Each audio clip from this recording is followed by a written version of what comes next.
Hello दोस्तों, आज के इस टॉप 15 पीवाईक्यू सीरीज में हम जो चैप्टर डिस्कस करने जा रहे हैं वो है केमिकल काइनेटिक्स। क्लास 12 का चैप्टर है, फिजिकल केमिस्ट्री का पार्ट है और बहुत इजी चैप्टर है, one of the easiest chapter. छोटा सा चैप्टर है, लिमिटेड टॉपिक्स हैं और बहुत आसान सवाल आते हैं इसमें से। आप ये समझिए कि अगर आप थोड़ा बहुत भी प्रैक्टिस करेंगे तो इस चैप्टर से जो सवाल आते हैं वो मिस नहीं ही होने चाहिए। ओके, सो बिना डिले किए चलिए स्टार्ट करते हैं पहले सवाल से। Question is the reaction A2 plus B2 gives 2AB follows the mechanism, और पूरा मैकेनिज्म मतलब 3 स्टेप दे रखा है, in which A2 gives A plus A plus B2 gives AB plus B and A plus B gives AB। और जो इसमें second step है ना, ये स्लो स्टेप है, तो हम कह सकते हैं it is the RDS which is the rate determining step। और आपसे पूछा है कि ओवरऑल रिएक्शन का ऑर्डर क्या होगा। आप जानते हैं कि अगर आपको कोई रिएक्शन दे रखा है P gives means R gives P, तो rate is equal to concentration of R to the power something, okay? And if multiple reactants are there, suppose if I say M plus R gives P, तो मैं लिखूंगा M to the power Y। So this X and Y are called as the overall order of the reaction, means X is the order with respect to R, Y is the order with respect to M, so overall order is X plus Y। And by taking a look at the reaction, you cannot calculate what is the order। Order experimentally he determine किया जाता है, alright? तो experimentally तो mechanism दे रखा है इन्होंने। आपको इतना भी पता होगा कि जब भी हम मैकेनिज्म देखते हैं तो रेट इज इक्वल टू के इनटू जो भी आपके रिएक्टेंट स्लोएस्ट स्टेप में हो, जिसको हम आरडीएस बोलते हैं, वो आता है ए, और raise to the power its molecularity. A का स्टोइकियोमेट्रिक कोएफिशिएंट क्या है? 1, so let's leave it 1 and B2 it is 1। अब यहां पर एक प्रॉब्लम है। ओके, प्रॉब्लम क्या है? प्रॉब्लम यह है कि आपका B2 तो रिएक्शन का पार्ट है, लेकिन आपका ए रिएक्शन का पार्ट नहीं है। ओके, तो हमें अब ए हटाना है। तो ए कैसे हटाएंगे? तो देखिए फर्स्ट स्टेप में क्या दे रखा है कि के अपॉन के इनवर्स, इसको हम क्या बोलते हैं? इसको हम इक्विलिब्रियम कांस्टेंट बोलते हैं ना, तो I can write it as equilibrium constant and this is equal to concentration of A square upon concentration of A2। Clear? तो यहां से मैं ये लिख सकता हूं कंसंट्रेशन ऑफ ए, जब मैं क्रॉस मल्टीप्लाई करूंगा क्या आएगा? K1 upon K inverse into concentration of A2 to the power 1/2।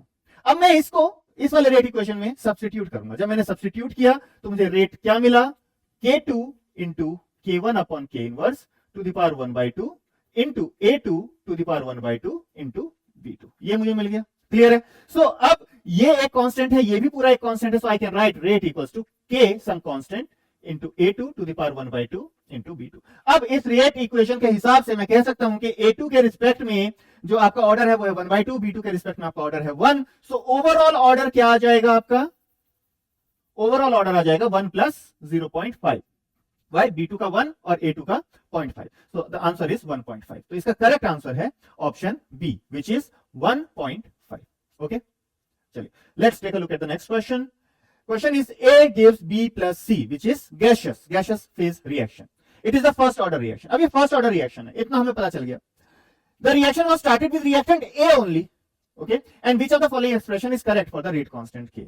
Okay, देखते हैं। अगर ये first order reaction, तो मुझे इतना पता है कि इंटीग्रेटेड रेट इक्वेशन के हिसाब से KT equals to ln concentration of A0, मतलब स्टार्टिंग में अपॉन concentration of AT, ये होता है, आप जानते हैं। Okay, now since this is a gaseous phase reaction के लिए I know pressure is directly proportional to concentration, इतना तो मुझे पता है, right? So what I can do, I can write this equation as KT equals to ln PA initially and PA at any time t। ये हो जाएगा मेरा integrated rate equation in terms of gases, means gaseous phase reaction के लिए होता है। अब देखिए एट टाइम इंफिनिटी प्रेशर दे रखा है P infinite and at time t pressure दे रखा है PT, पूरे सिस्टम का प्रेशर है ये। ओके, सो अब हमें इन इंफॉर्मेशन के बेसिस पे P0A निकालना है और PTA निकालना है, तो वो एक बार हम देख लेते हैं। तो देखिए जब रिएक्शन आपकी लिखी हुई है A gives B plus C, अब आप मुझे बताइए अगर इसका initial concentration was P0A because reaction was started with A only. Okay, so can I write P0A minus alpha at any time t and B will be alpha, C will be alpha. कोई doubt है यहां पे? नहीं। So at time t given, can I say total pressure is PT which is equal to इन तीनों का सम, pressure का सम, तो क्या हो जाएगा? P0A minus alpha plus alpha plus alpha, तो क्या हुआ? P0A plus alpha. कोई दिक्कत है यहां पे? नहीं। तो यहां से अल्फा की वैल्यू क्या आ गई? PT माइनस P0A, ये मेरी अल्फा की वैल्यू आ गई।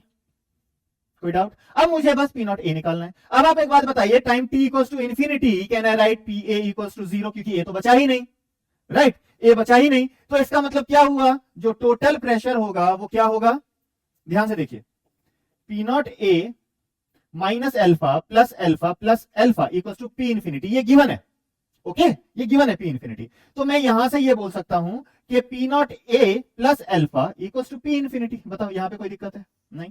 अब ये वाला इंफॉर्मेशन देखो, P A equals to 0 at time T equals to infinity, तो मैं यहां पर क्या लिख सकता हूं, P not A minus alpha equals to 0, तो यहां से एल्फा की वैल्यू क्या आ गई, पी नॉट ए। कोई दिक्कत है? कोई दिक्कत नहीं है? कोई डाउट नहीं? तो अब देखो आप ध्यान से, तो आई कैन राइट हियर इस वाले इंफॉर्मेशन के बेसिस पे P not A plus P not A equals to P infinity. तो यहां से पी नॉट ए मतलब initial pressure of A is equal to P infinity by 2। यहां कोई दिक्कत नहीं होनी चाहिए, ओके ऑलराइट। चलो तो अब P A eight any time T, अब देखिए यहां से अल्फा की वैल्यू क्या आएगी, P T which is given minus P not A. P not ए की वैल्यू क्या है, पी इंफिनिटी बाई 2। ये हो गई मेरे अल्फा की वैल्यू। कोई दिक्कत है यहां पे? नहीं है कोई दिक्कत? चलिए ठीक है। तो अब मैं eight any time T, therefore P A eight any time T क्या होगा, P A eight any time T is P not A minus alpha, यही होगा ना। सो it is nothing but P not A minus alpha. अब मैं alpha की value भी substitute कर दूं, ओके, और पी नॉट ए की वैल्यू भी सब्स्टिट्यूट कर दूं, तो देखिए पी नॉट ए की वैल्यू क्या है, P infinity by 2 minus alpha की वैल्यू क्या है, P T minus P infinity by 2। Clear? इसको अगर मैं रिजॉल्व करूंगा मेरा आंसर आएगा P infinity minus P T. ये है मेरा P A eight any time T. बताइए कोई भी दिक्कत है आपको? नहीं ना।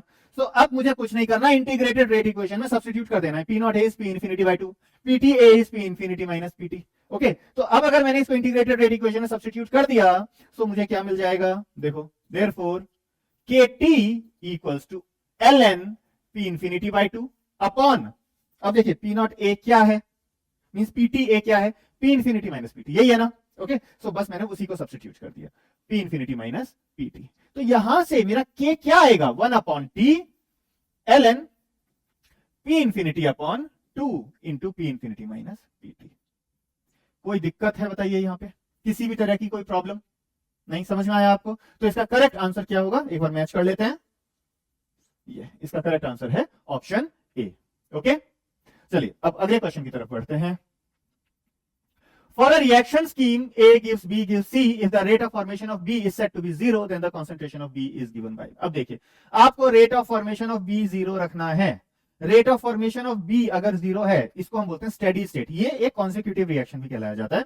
तो कॉन्जिक्यूटिव रिएक्शन में होता क्या है, अगर आप कॉन्सेंट्रेशन y एक्सिस पर प्लॉट करें वर्सेस t, A का कॉन्सेंट्रेशन टाइम के साथ कम होगा, C का कॉन्सेंट्रेशन टाइम के साथ बढ़ेगा, लेकिन B का जो कॉन्सेंट्रेशन है वो टाइम के साथ बढ़ेगा और फिर कम होने लग जाएगा। आप अब देखिए, जब ये यहां पर 0 से लेके इस पॉइंट तक कॉन्सेंट्रेशन ऑफ बी बढ़ रहा है, इस पॉइंट के बाद कॉन्सेंट्रेशन ऑफ बी घट रहा है, तो बीच में तो एक ऐसा स्टेट आएगा ना जब dB by dt 0 हो जाए, right? So it is nothing but rate of formation of B 0 at this point. और उस पॉइंट पर जो भी कॉन्सेंट्रेशन आएगा बी का, उसको हम बोलते हैं B max, concentration of B max. आपसे बस यही पूछा है, क्लियर? लेकिन आपसे ए के रिस्पेक्ट में पूछा, ए के कॉन्सेंट्रेशन के रिस्पेक्ट में। ये सारा का सारा फर्स्ट ऑर्डर रिएक्शन है। अगर तो आप क्या करेंगे, आप यहां पर लिख सकते हैं कि dB by dt is equal to इस वाले रिएक्शन की वजह से जितना B बन रहा है, which is equal to K1 into concentration of A।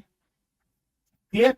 और इस वाले रिएक्शन की वजह से जितना B जा रहा है, right? And that I can right minus K2 into concentration of B। Is it clear? कोई डाउट यहां पे?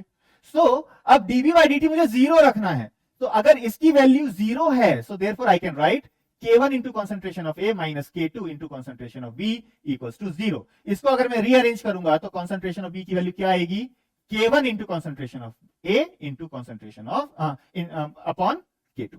ये आ गई, so it is nothing but K1A upon K2। Correct option is option B, K1A upon K2। Is it clear? कोई doubt है यहाँ पे? नहीं? ठीक है, आगे बढ़ते हैं। अच्छा, एक होमवर्क की तरह आप समझिए, ये आपको टी मैक्स निकालना है, आप ये कैसे निकालेंगे, ठीक है?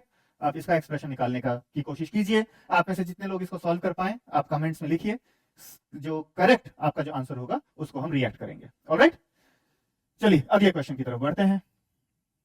अगला क्वेश्चन है, reactant A converts to product D through the given mechanism with the net evolution of heat. A to B is slow reaction, delta H is positive, means it is the endothermic reaction. B to C is fast reaction, exothermic reaction. C to D is fast reaction, exothermic reaction. Okay, which of the following represents the above mechanism? अब देखिए A से B अगर slow हो रहा है, इसका मतलब यह है कि उसका एक्टिवेशन एनर्जी पता है ना आपको, जो एनर्जी बैरियर है जो आपके रिएक्टेंट को ओवरकम करना होगा प्रोडक्ट बनाने के लिए, इसका एक्टिवेशन एनर्जी ज्यादा है। ऑलराइट, और उसके बाद सेकेंड और थर्ड स्टेप में एक्टिवेशन एनर्जी कम है, इसीलिए वो स्टेप फास्टर है। अब दूसरी चीज का हमें ये ध्यान रखना है कि जो बी की एनर्जी है ना वो ए की एनर्जी से ज्यादा है, इसीलिए ये एक्सोथर्मिक है, सॉरी एंडोथर्मिक है। ओके, एंड सी की एनर्जी बी की एनर्जी से कम है, इसलिए ये एक्सोथर्मिक है, एंड डी की एनर्जी सी की एनर्जी से कम है, इसलिए ये भी एक्सोथर्मिक है। सो देखते हैं कहां पर ये फिट बैठता है ग्राफ। ए, क्या ये करेक्ट है? देखिए फर्स्ट को सेटिस्फाई कर रहा है, स्लो स्टेप होगा क्योंकि एक्टिवेशन एनर्जी ज्यादा है, एंड एंडोथर्मिक भी होगा, कोई दिक्कत नहीं है। सेकंड स्टेप को भी ये सेटिस्फाई कर रहा है, फास्ट है क्योंकि एक्टिवेशन एनर्जी कम है, और एक्सोथर्मिक है। लेकिन थर्ड स्टेप को ये सेटिस्फाई नहीं कर रहा है क्योंकि थर्ड स्टेप भी स्लो होना चाहिए बिकॉज एक्टिवेशन एनर्जी ज्यादा है। ओके, ऑल्दो एक्सोथर्मिक दिखा रखा है बट एक्टिवेशन एनर्जी ज्यादा है, तो ये थर्ड कंडीशन को सेटिस्फाई नहीं कर रहा है। अब हम आते हैं बी, ऑप्शन बी पर। और ए से जब हम बी पर जा रहे हैं तो हाँ एक्टिवेशन एनर्जी ज्यादा है तो इसलिए स्लो होगा, ये सेटिस्फाई कर रहा है, और एक्सोथर्मिक भी है, इट इज सेटिस्फाइंग। बी से सी पे फास्ट होगा, एक्टिवेशन एनर्जी कम है, और सॉरी ये ए से बी एंडोथर्मिक है। ओके, अब बी से सी पे फास्ट होगा क्योंकि एक्टिवेशन एनर्जी कम है, और ये एक्सोथर्मिक है क्योंकि सी की एनर्जी कम है बी से, तो ये भी सेटिस्फाई कर रहा है। अब सी से डी, ये सी है अगर ये डी है तो देखिए ये फास्ट होगा क्योंकि एक्टिवेशन एनर्जी कम है। ओके, और ये एक्सोथर्मिक रिएक्शन भी शो कर रहा है। क्लियर है? तो ये आपका बी में सारे सारे कंडीशन आपके सेटिस्फाई हो रहे हैं। ऑलराइट, ऑप्शन सी में देखिए बी से सी आते वक्त एंडोथर्मिक दिखा दिया जबकि आपका क्या होना चाहिए, एक्सोथर्मिक होना चाहिए, तो इसलिए ये गलत होगा। ओके, और इस केस में भी एंडोथर्मिक दिखा दिया है। ओके, तो इसलिए आपका करेक्ट ऑप्शन इस केस में होगा ऑप्शन बी। ओके, चलिए नेक्स्ट क्वेश्चन पे आते हैं। The following results were obtained during kinetic studies of the reaction 2A plus B gives product. Okay, the time in minutes required to consume half of A is, you need to find out the half life with respect to A. इस बात का ध्यान रखना है आपको। Okay, तो now अभी हम एक बार रेट इक्वेशन देख लेते हैं। ऑलराइट, so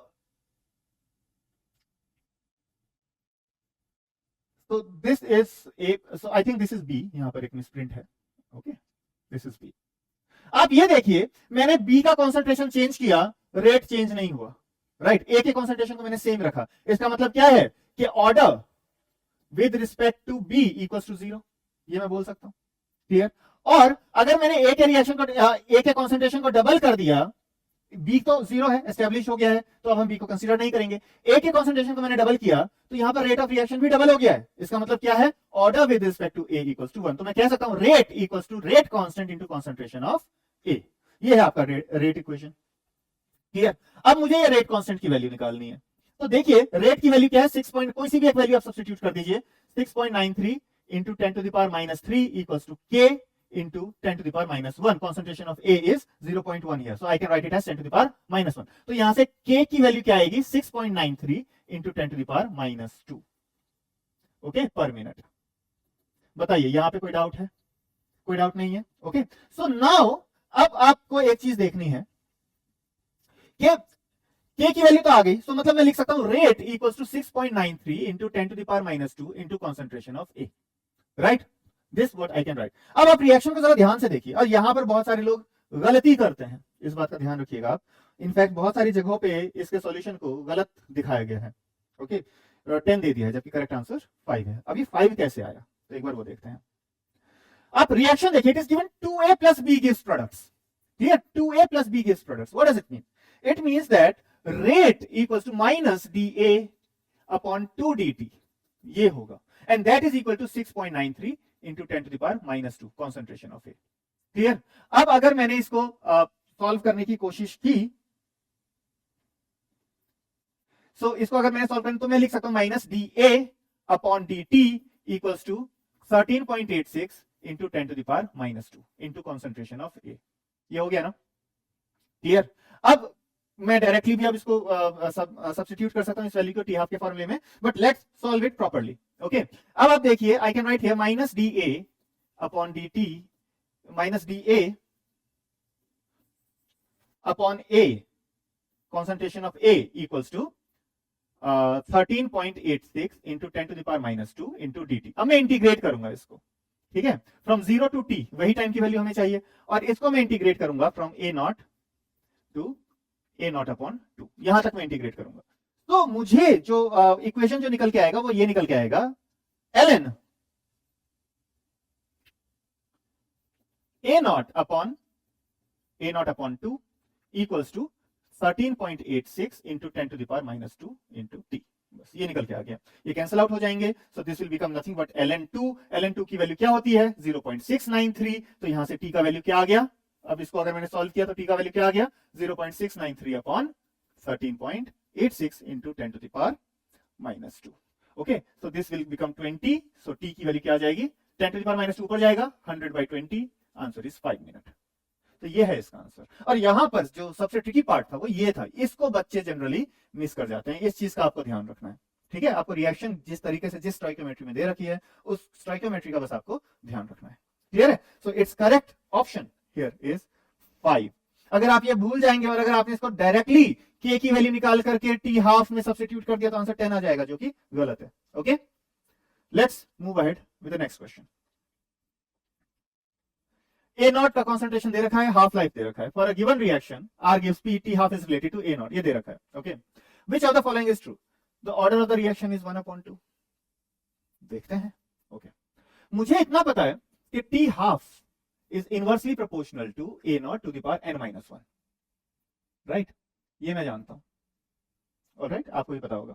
तो यहां से इतना आ जाएगा T half 1/T half second के केस में, this is equal to A not second के केस में to the power n-1 upon A not first के केस में टू द पावर n-1। ये मैं लिख सकता हूं यहां पे। चलिए अब मैं सब्स्टिट्यूट कर दूं। सब्स्टिट्यूट अगर मैंने किया तो मैं इन्हीं दोनों को सब्स्टिट्यूट करता हूं, 200 अपॉन 100 इक्वल्स टू, सेकेंड के केस में क्या है 0.025 upon 0.1 to the power n-1, ये मैं लिख सकता हूं, क्लियर है। ओके, ये होगा 1/4 टू द पावर n-1, और ये क्या आ जाएगा 2, so 2 equals to 1/4 to the power n-1, clear. तो अब this I can write here 4 to the power 1/2 equals 4 to the power 1/n। मैंने क्या किया, 4 को ऊपर लेके चला गया तो ये नेगेटिव हो जाएंगे, right, so -n into -1, so it will become 1/n। सो यहां से 1/n की वैल्यू क्या आई 1/2, तो n की वैल्यू क्या आ गई 1/2। Is it clear? So the order of the reaction is 1/2, ये बिल्कुल सही है, क्लियर। अब हम आते हैं सेकंड पर, सेकंड स्टेटमेंट पर। If A not is 1 molar then T half is 200√10। चलिए देखते हैं इसको हम कैसे सॉल्व करेंगे। कोई सा भी एक वैल्यू ले लीजिए, आप इसको ले लीजिए, ओके, और यहीं पर आपको सब्स्टिट्यूट करना है, ऑलराइट। सो T हाफ मुझे निकालना है जब 1 मोलर होगा अपॉन 200 इक्वल्स टू 200 केस में क्या था 0.1 upon 1 molar, okay, to the power n-1, clear है। तो यहां से T हाफ की वैल्यू क्या आएगी, देखो 0.1 upon 1 is 1/10, so 200 into 1/10, n की वैल्यू क्या है 1/2, 1/2 माइनस 1 इज -1/2, तो मैं इसको लिख सकता हूं T half equals to 200√10, can I write, ठीक है। तो ये स्टेटमेंट भी आपका सही है। The order of reaction changes to 1 if the concentration of reactant changes from, नहीं भाई ऑर्डर तो सेम ही रहेगा ना, ओके, तो order will not change here, okay, तो this is incorrect. If T half is 800 minute, तो पूछा है कि if A not is 1.6 then T half क्या होगा, T हाफ 800 मिनट होगा।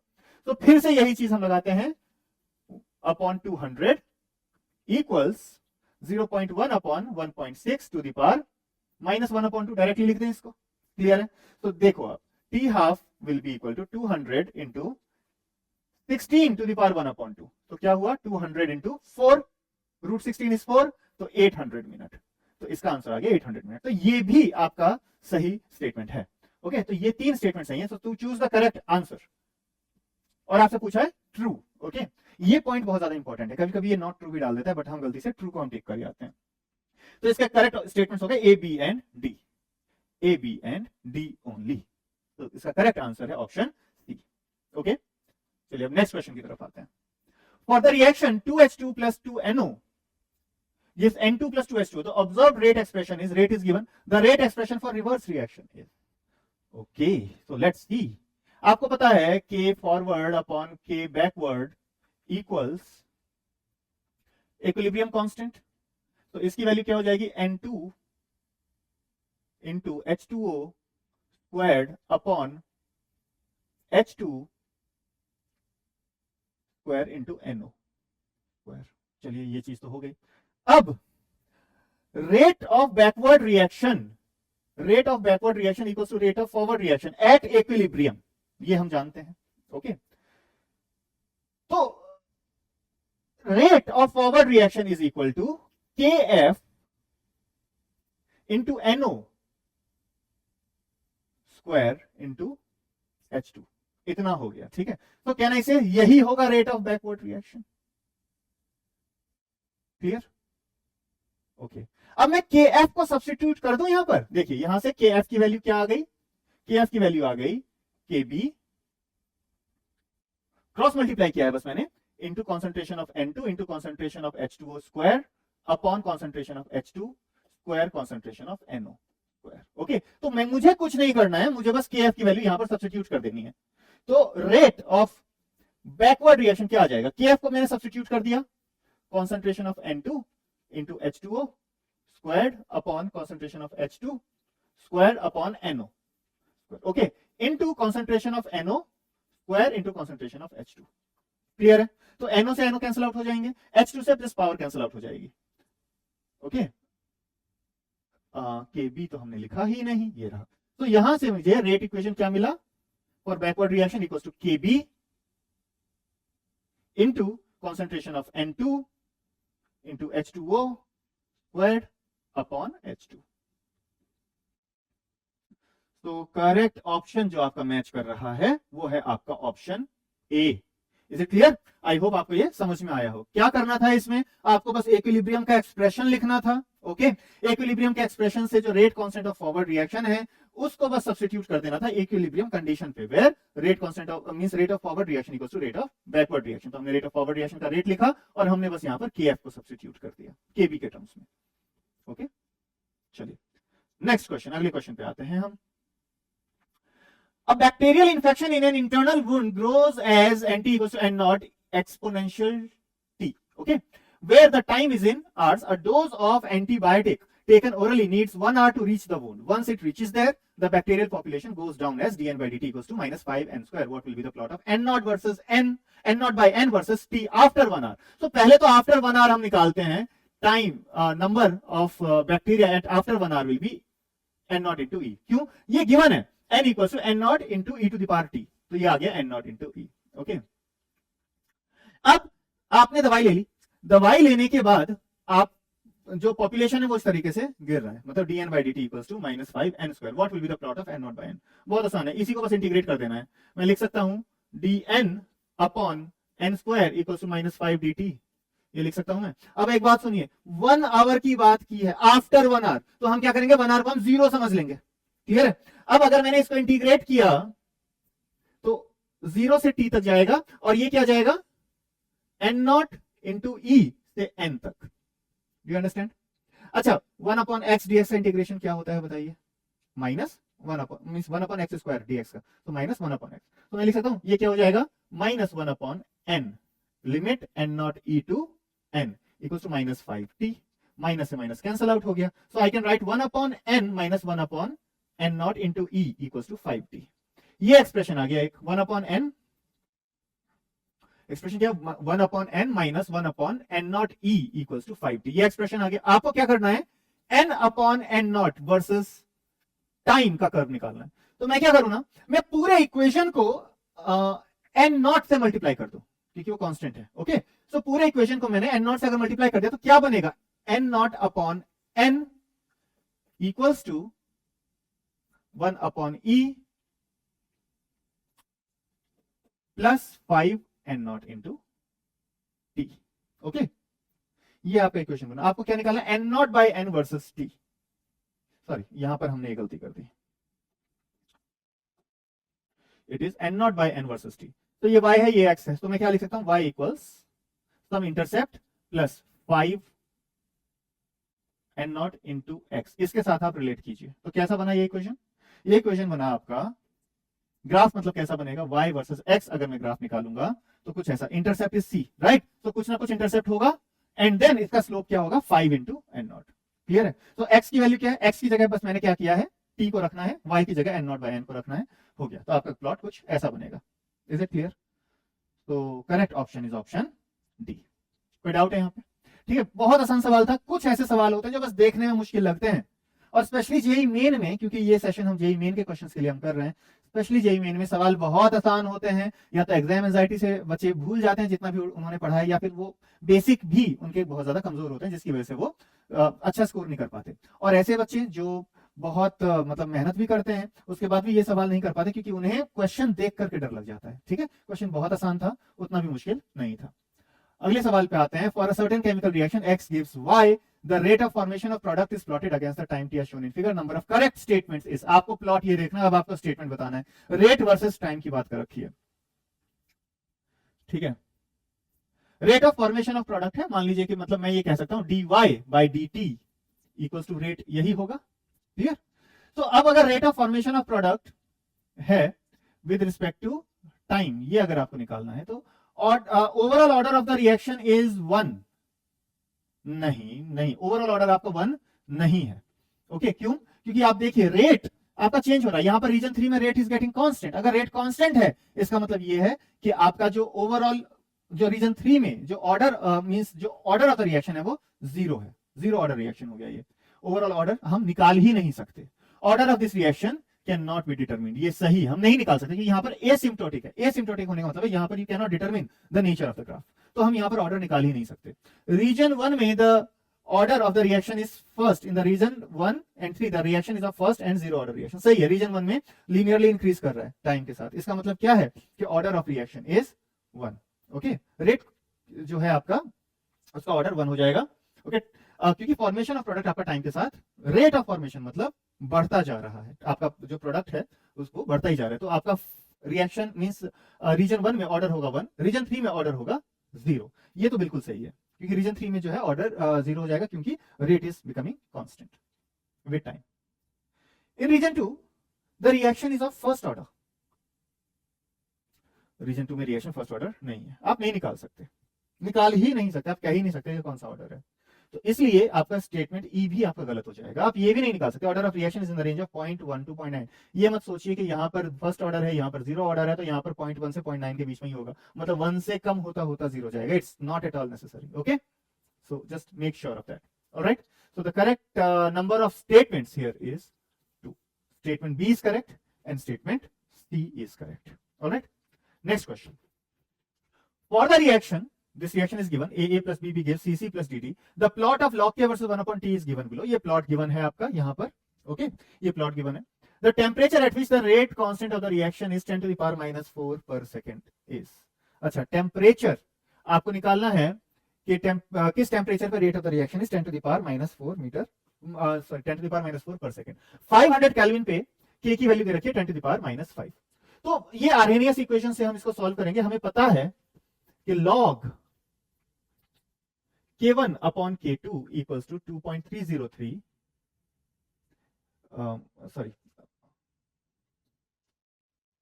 ये होगा आपका EA upon 2.303 R 1 upon T2 minus 1 upon T1, ये आप जानते हैं।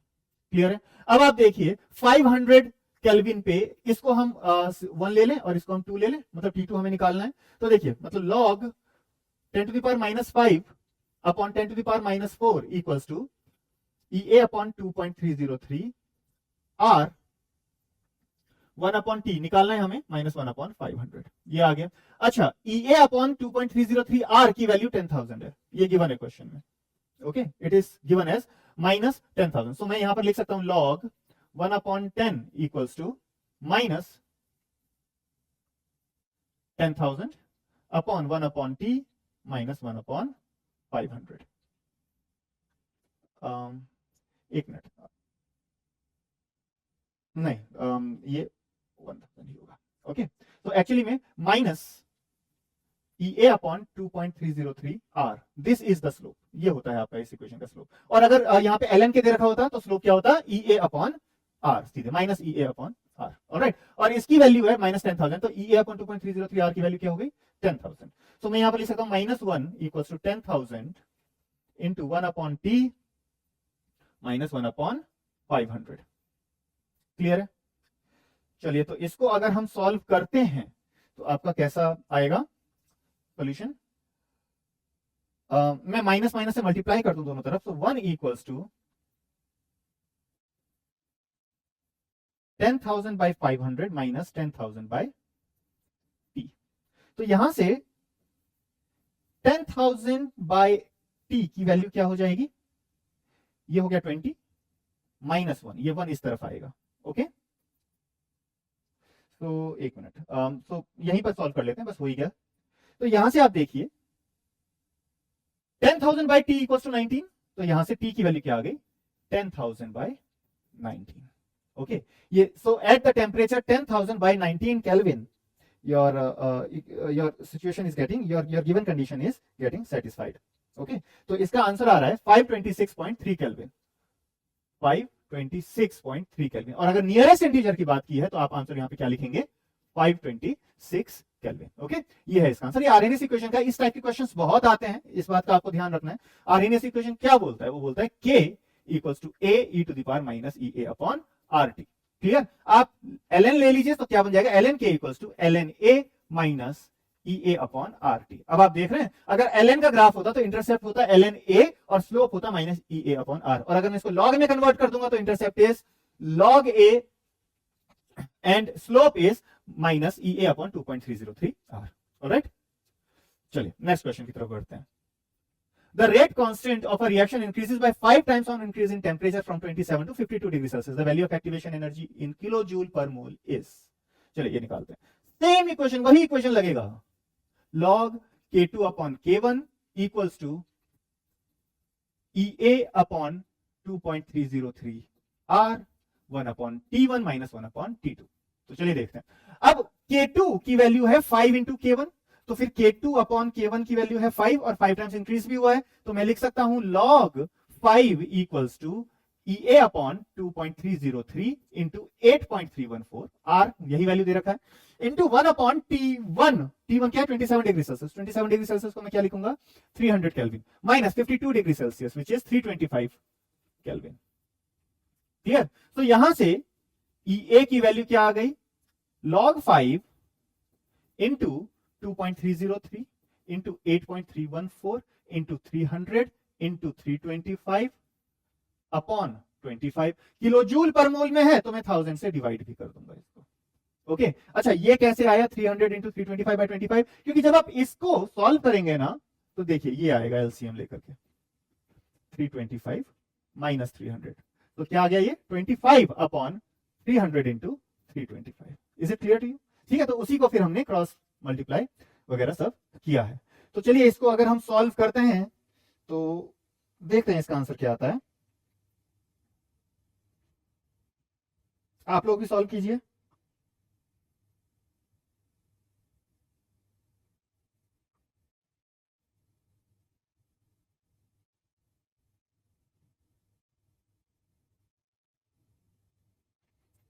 इसका आंसर आ रहा है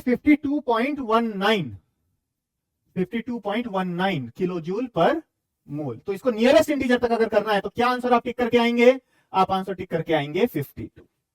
इज इट क्लियर? तो इसका आंसर है 52।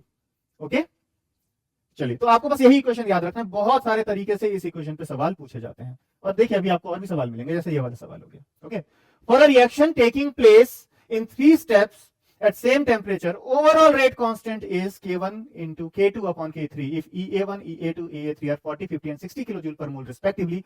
Overall activation energy is, अच्छा बहुत आसान है ये, मतलब बिल्कुल भी मुश्किल सवाल नहीं है। आप जानते हैं कि आर्हेनियस इक्वेशन क्या बोलता है, K equals to A e to the power minus EA upon RT। Clear है? तो मैं क्या करता हूं, मैं ओवरऑल एक्टिवेशन एनर्जी को अगर मैं EA मान लूं तो क्या हो जाएगा, तो इस K को मैं क्या लिखूं, some overall rate constant, some overall A into e to the power minus EA upon RT equals it is equal to K1 into K2 upon K3। तो मैं क्या लिखूंगा, K1 को मैं क्या लिखूंगा, A1 e to the power minus EA1 upon RT into A2 e to the power minus EA2 upon RT upon A3 into e to the power minus EA3 upon RT। तो यहां से ये देखिए ये क्या बन गया, A1 into A2 upon A3, ये है ओवरऑल फ्रीक्वेंसी फैक्टर। क्लियर, ये बन गया। And e to the power में माइनस को मैं कॉमन ही ले लूं, ओके, माइनस को मैं कॉमन ही ले लेता हूं अगर, तो मैं इसको क्या लिखूंगा, EA1 plus EA2 minus EA3। Clear. अब मैं इस इक्वेशन को लूं और इसको इसके साथ कंपेयर करूं, तो मैं यहां पे कंपेयर करने के बाद एक्टिवेशन एनर्जी को मैं क्या लिख सकता हूं, activation energy, overall activation energy को मैं क्या लिख सकता हूं, EA1 plus EA2 minus EA3। EA1 की वैल्यू क्या है 40, EA2 की वैल्यू क्या है 50, EA3 की वैल्यू क्या है 60। Okay, so correct answer is 30 kilo joule per mole. आसान था ना, है ना, ऐसे ही सवाल होते हैं, बस आपने अगर थोड़ी बहुत ही प्रैक्टिस की होती है ना तो आप इजीली इन क्वेश्चंस को आप सॉल्व कर सकते हैं। ठीक है, चलिए अब अगले क्वेश्चन की तरफ आते हैं।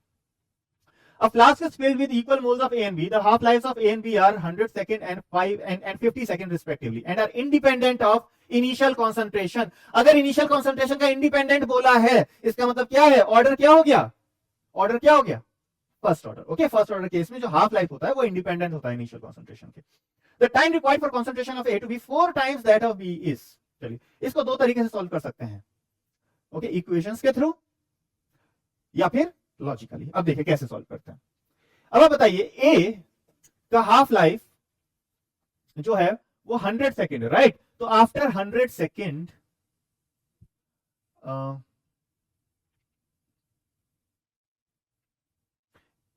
ए का कॉन्सेंट्रेशन A/2 हो जाएगा और आफ्टर 100 सेकेंड बी का कॉन्सेंट्रेशन कितना होगा, after 50 second it is B/2, after 100 second मतलब फर्दर 50 सेकेंड, मैं इसको सो दैट आप कंफ्यूज ना, further 50 second it is B/4 क्योंकि और हाफ होता जाएगा, फर्स्ट ऑर्डर रिएक्शन है।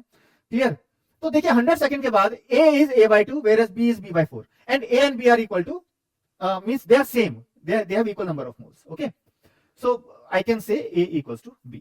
so इसको अगर मैं A और B को x मान लूं तो मैं इसको क्या लिख सकता हूं x/2 और मैं इसको क्या लिख सकता हूं x/4।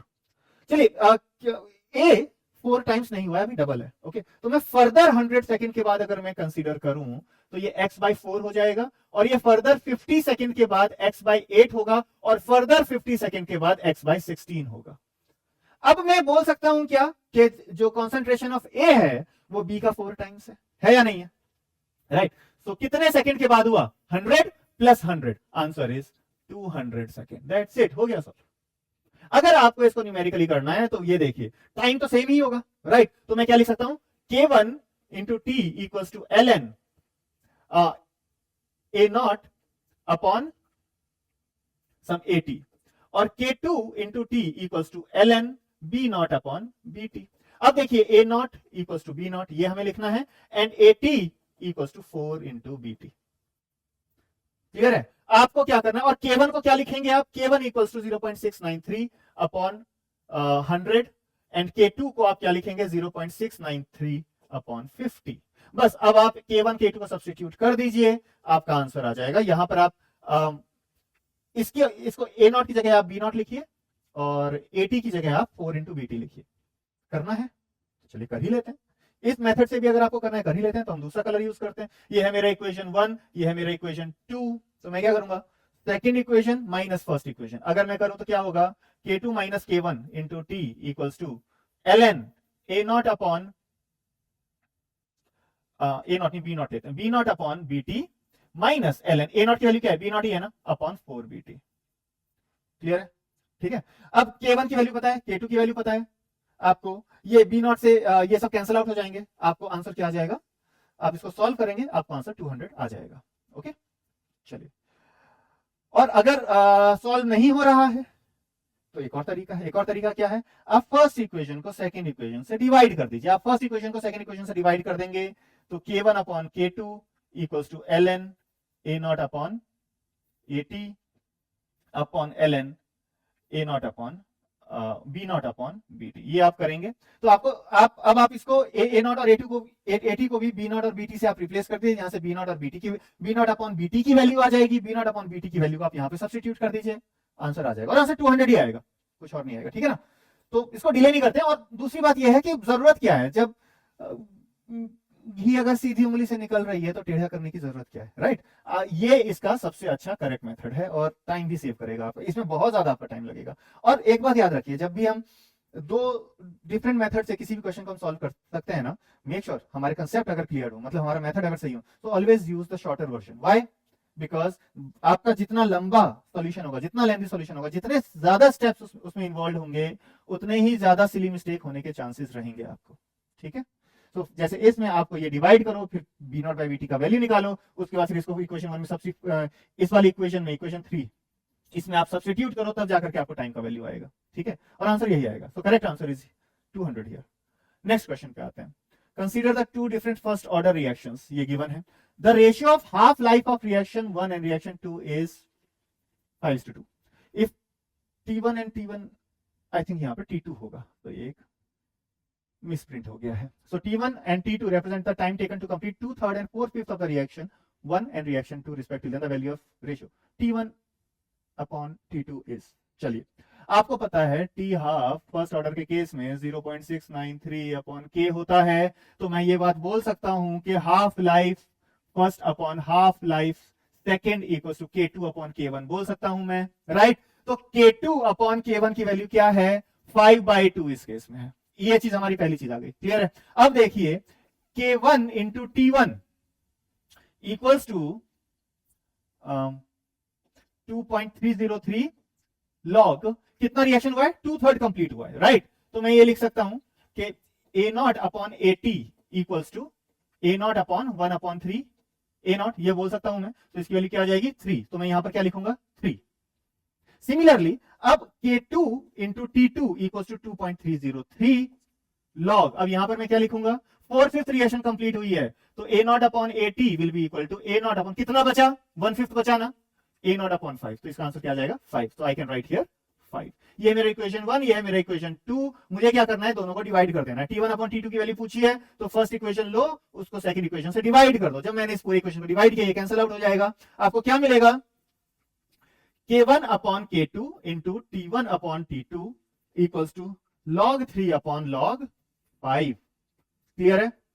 चलिए, सो T1 अपॉन T2 की वैल्यू क्या आएगी आपकी? log 3 की वैल्यू कितनी दे रखी है? 0.477।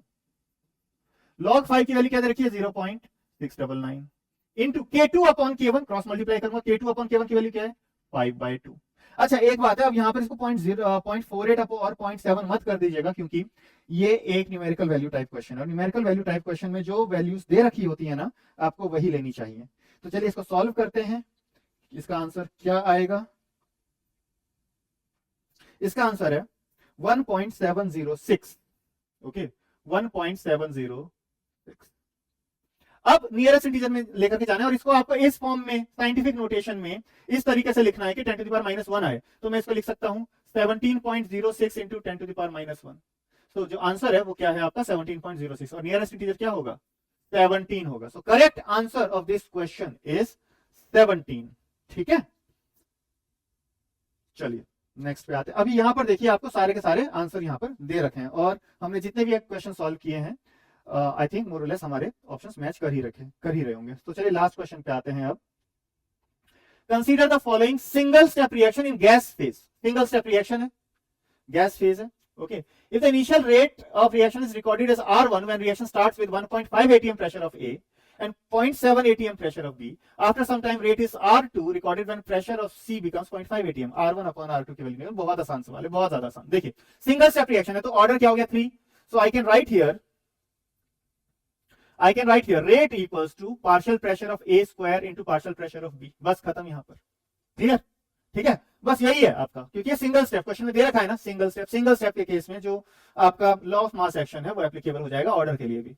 ओके, सो देखिए R1 की वैल्यू क्या है? R1 की value when initial pressure 1.5 square कर दूं मैं, and B is 0.7, and R2 equals जब प्रेशर ऑफ C इज 0.5। अब ये देखते हैं, अगर प्रेशर ऑफ C 0.5 है, तो उस टाइम पे A का प्रेशर क्या होगा और B का प्रेशर क्या होगा, वो निकाल लेते हैं एक बार। तो ये आप देखिए, reaction is 2A plus B give C। इसको आपने 1.5 atm से स्टार्ट किया, और इसको आपने 0.7 atm से स्टार्ट किया। नाउ लेट्स सपोज कि डिसोसिएशन अल्फा है विद रिस्पेक्ट टू बी, तो बी कितना गया, अल्फा गया, तो ए कितना गया होगा, 2 अल्फा गया होगा, और सी कितना बना, आपका अल्फा बना, और अल्फा की वैल्यू कितनी दे रखी है, 0.5। तो अब आप बताइए प्रेशर ऑफ ए कितना हुआ उस टाइम पे, 1.5 माइनस 2 इंटू 0.5, क्या आया, 0.5 आ गया, नहीं आ गया, क्लियर। और प्रेशर बी क्या होगा, 1.7 माइनस 0.5, तो क्या आया, 0.2। तो चलिए इसको मैं यहां पर सब्स्टिट्यूट कर दूं, अगर pressure of A is 0.5 square and pressure of B is 0.2, चलिए डिवाइड कर दिया जाए। हाँ, तो डिवाइड करते हैं, R1 अपॉन R2 बिल्कुल वैसे। अच्छा हाँ, यहाँ पे रेट कांस्टेंट भी था, तो डिवाइड करेंगे तो रेट कांस्टेंट क्या हो जाएगा, कैंसिल आउट हो जाएगा, क्लियर है, इनटू रेट कांस्टेंट, ये भी था, क्लियर है। तो ये कैंसिल आउट हो जाएगा, हमने डिवाइड कर दिया, ये कैंसिल आउट हो गया। I can write 1.5 upon 0.5 square and 0.7 upon 0.2 equals to 3 square into 7/2। चलिए हो गया सॉल्व। ये दिस बिकम्स 9 इंटू 7/2, 63/2। तो R1 अपॉन R2 की वैल्यू क्या आई, 31.5। आपको साइंटिफिक नोटेशन में इस तरीके से लिखना है कि 10 टू द पावर -1 है, तो इसको मैं क्या लिख सकता हूं, 315 into 10 to the power -1। So correct answer क्या है, 315। Okay, so that's it for this video. Hopefully आपको जो भी सॉल्यूशन हमने डिस्कस किए हैं अभी तक इन 15 क्वेश्चंस में, आपको वो सॉल्यूशन समझ में आए होंगे। ओके, आपके अगर कोई डाउट्स हैं आप हमें कमेंट में बताइए, हम जरूर उसको कैटर करेंगे, हम एक एक कमेंट को जरूर पढ़ते हैं। Okay, so that's it for this video. I'll see you in the next video. Thank you very much.